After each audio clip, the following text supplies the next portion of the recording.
ইতেন রাজনীতি করতে করো, পলিটিক্স করতে করো, কোনো সমস্যা নাই। আমার দেশ তোমার দেশ, সোনার বাংলাদেশ। এটা আমার বাংলাদেশ, তোমার বাংলাদেশ। 500 টাকা 100 টাকা খাইয়া দেশের বিরোধিতা করিও না। এটা ইন্ডিয়া নাই, এটা বাংলাদেশ। ইকানোর মাঝে মসজিদ ভাঙ্গিয়া মন্দির বানানিও হয় না, মন্দির ভাঙ্গিয়া মসজিদ বানানিও হয় না। সের বিরুদ্ধে মাতলে তার গরর মাঝে গিয়া বুলডুজার চালানিও হয় না। নিজের দেশও লাগে, নিজের সবসময় তৈয়া রাখিও।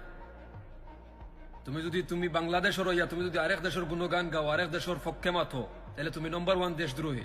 আর এই কলকাতার দালাল মিডিয়া তোমরা হইরাও। তোমরার দেশও যে মানিপুরও যে 4-5টা মেয়েরে যে খাফড় খুলিয়া আসতা মানিপুরে আটাইলো, চক্কর দিল, এই সময় তোমরা কোনো নিউজ করলাই না, কোনো খবর দেখাইলাই না। মসজিদ ভাঙ্গিয়া যে মন্দির বানানি হয়, এই সময় তোমরা কিচ্ছু দেখাও না। মুসলমান ঘর ঘর বুলডুজার চালানি হয়, এটা বিষয়ে তোমরা কোনো দিলে মাতলায় না। বাংলাদেশে অর্থ যার বাংলাদেশ জুথা লইয়া বাড়িয়ে তোমার তোমরা ফালাই যারে মনে চায়। কলকাতার যতটা দালাল মিডিয়া আছে না তোমরা থাকি যারা দেহ ব্যবসা করে না, এটা বহুত বলা আছে। দালালের ঘরে দালাল হলতো না। আর যতটাই আমার দেশও থাকিয়া, আমার বাংলাদেশও থাকিয়া দেশের বিরুদ্ধে মাত্রায়, দেশের বিরোধিতা করায়, তোমরা সবচেয়ে হয়েছে নম্বর 1 মুনাফিক। ওয়াল্লাহিল আযীম, নম্বর 1 মুনাফিক তোমরা।